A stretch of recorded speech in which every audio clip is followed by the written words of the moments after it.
Hello and welcome to Mr. E's Watch Reviews. Today we're doing a review of the San Martin sn0112-g, the GMT version. This is one of their more original designs. And of course I'm using the air quotes there because, I mean, how original is it really? You know what I'm saying? It's a Submariner GMT style case. It's got the same bracelet that they're using on 5 or 6 different other watches, which is essentially, an oyster style bracelet. It does have their new little quick adjust system, which, that's pretty cool.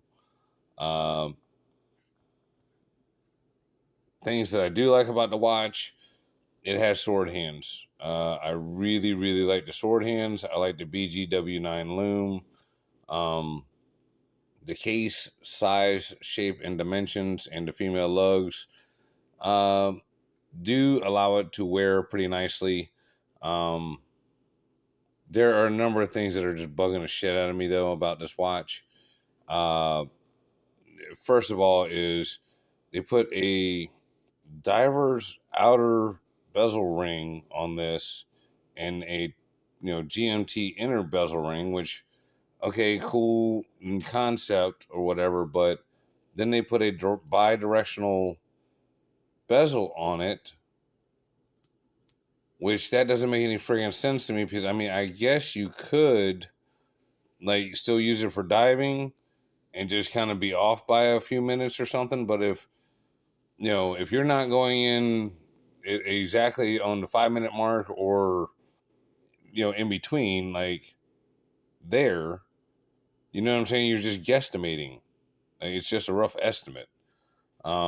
Which I guess, in all actuality, that's all it ever really is. But, I mean, you guys can see what I'm saying. Like, the bi-directional bezel does not make any sense. Now, how it functions, it glides pretty smooth. It locks in nice. So we're not taking away points for that, but it's just, I can't figure out what the fuck they're trying to do here, or why. But, like, I do like the edge that they use here on the bezel. That feels pretty good. Like I said, the action of the bezel feels decent. The slightly domed sapphire, that's pretty cool. I like that. Now, the problems that I'm having with this watch. I don't know if y'all gonna be able to hear it, but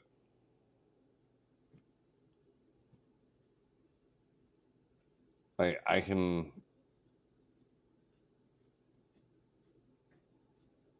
there's sharp edges on the bracelet all along the bottom side of the case here on both sides.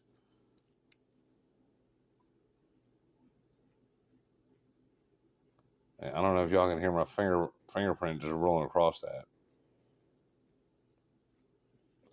But yes, all along this edge, here at the corners, and the entire underside of the bracelet. Like, there's a edge all the way down, which is so crazy because, like I said, I now got 2 or 3 watches with basically this exact same bracelet, and I don't feel that on any of the rest of them. So I don't know. I can't explain it. Maybe the other one's got higher priority, or quality control was just lacking, or whatever. And I mean, I'm not saying like this shit's gonna cut you, but it's a $300 watch, man. I don't want to feel any rough or sharp edges. And like I said, it's all the way down the bracelet on both sides. I can feel it. And like I said, it's just that's just kind of bugging the shit out of me, and it irritates me too, because like this, like I said, the 2 SN0111s, the titanium to steel, and my San Martin SN058, or no, it's not the 58, the SN0008 the Tudor BB58 homage, yeah, I mean, I don't feel any of that kind of stuff on it. This one is a 38 millimeter case, so it is slightly smaller. Again, it fits on the wrist quite nice because of the way it sits. And I'm wearing my Hamilton vintage field watch from the U.S. military. I mean, all in all, it fits good. It wears nice. It looks pretty good. But especially because I like to wear my watches a little, just not tight, but snug. You know what I'm saying? Like, I don't like them sliding up and down my arm. Like, as you can see, like, I can still get like my pinky up under there. So, I mean, it's not that tight. But even with it being like this, I can just ever so slightly feel them friggin' edges. Like, I really should wear it probably a little bit looser because, like I said, I can just kind of feel it digging into my arm a little bit. The fact they didn't put a Cyclops on this one, again, would normally be a deal breaker for me, but I can actually read the date on this pretty damn decently. You know, all in all, the NH34A inside of it has been running very respectively, within plus 15 or so. So, like, I don't know. This one's going to be a hard toss up, for me. Like, if you really, really like the design, and they've got 2 or 3 others, because they got the Diver GMT, like this one, and they have like a World Traveler version, and then there's like a third one. This one made the most sense to me. The other ones, the dials were super busy, or not the dial, but the bezels were super busy, and I just really didn't care for it. At $300 though, I really think that this watch is a little on the high side. You know, I don't know. I hate to say it, but I still think it's probably better than an actual Seiko. Because again, the bracelet quality, although the sharp edges, not a ton of wiggle jiggle. It does have the milled adjustable clasp, sapphire for the crystal, and BGW9 loom. So I mean, it is really hard to say that it's definitely 100% worth the $300. But if you can catch it on sale for around like two and a quarter, like the price of an SKX or like the SKX GMT, then yeah, I would definitely say this one. I like the SKX Jubilee, but it just got it. All it has is a friction bezel, and I know y'all are like, "Oh, it's getting a little dark in here." Yeah, I'm gonna turn the lights off. I'm gonna do a loom shot. All right, let's see. So, of course, that BGW9 loom is quite respectable.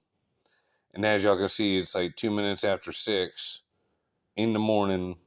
So I'm doing this video first thing in the morning for y'all before I go to work. That's just the kind of guy I am, putting in that work. But, like I said, you can see the loom is right good. That it is so good you can actually see it in the rehaut. But yeah, I love the sword hands on this. I mean, the sword hands just look excellent. You can easily see the 4th hand down here, the 2nd hand. Like, I really like the hands on this. It's the same hands that they're using on the mill sub version. The sn0112-g. I do really like the handset. Like, I don't know. This is definitely going to be a pick your poison kind of deal here.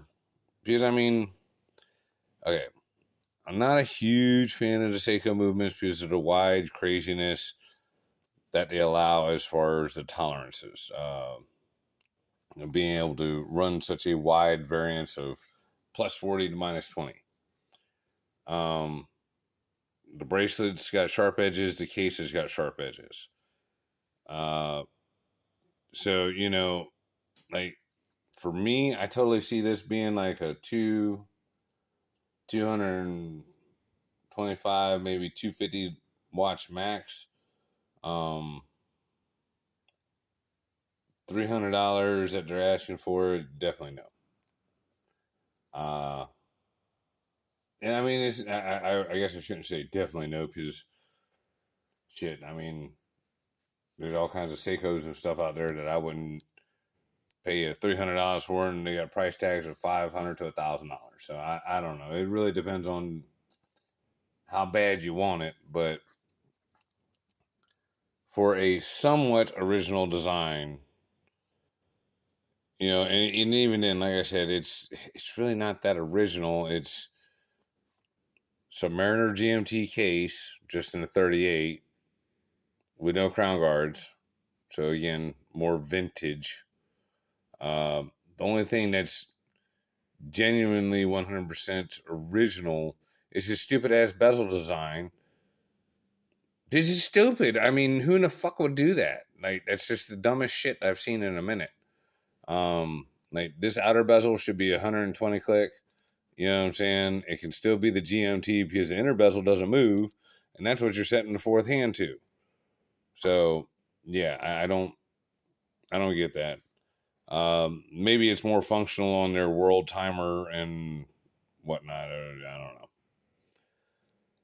But the case finishing is not bad on this one. But one thing I'm going to say, and I really don't understand as to the why.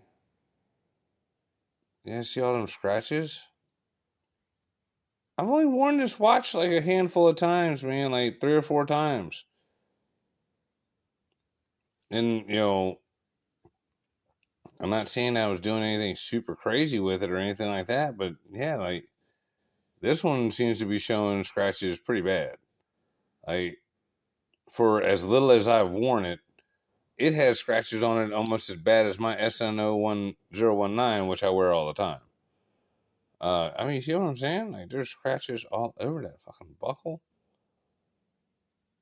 Which again, I don't understand because I worn the sn0111 and multiple other watches in my BB 58. I've worn them dozens of times, and they're not scratched up this bad.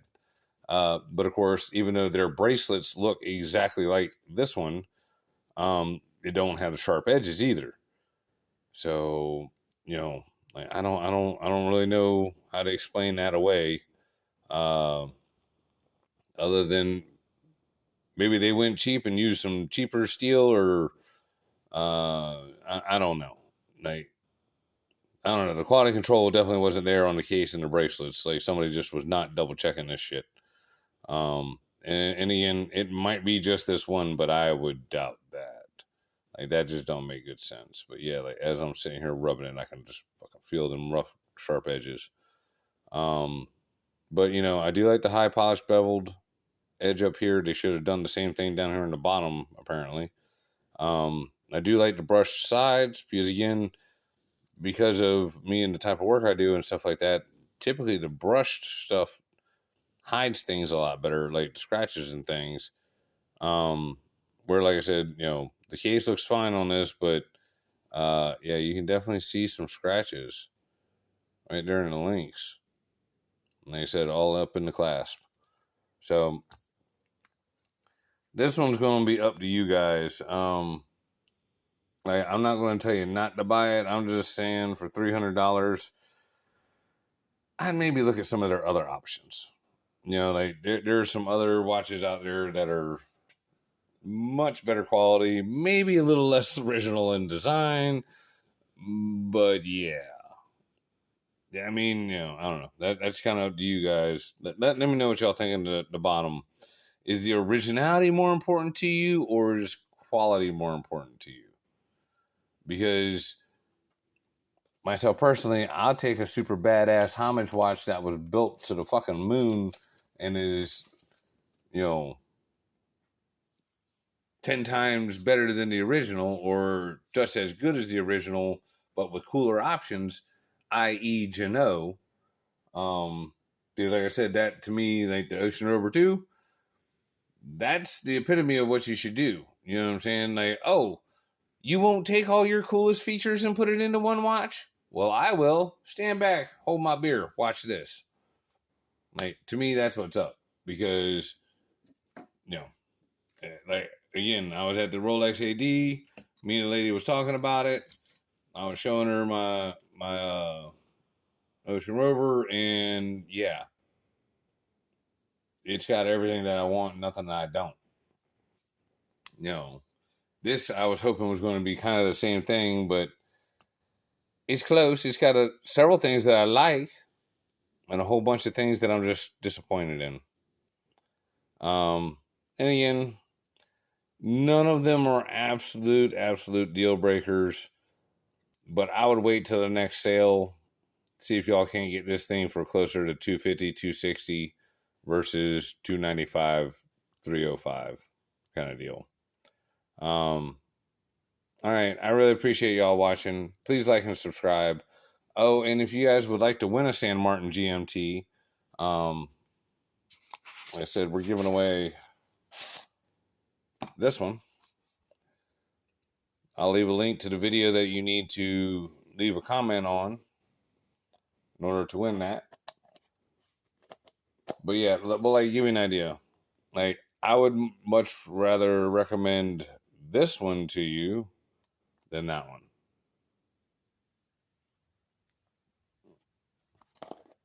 Like, this one is built better. And it's got a high beat movement. So, like I said, if you all want to win the watch I just showed you, you must be subscribed and you must leave a comment on the video that will be linked down in the description below. All right. Thank y'all. Talk to you later. Bye.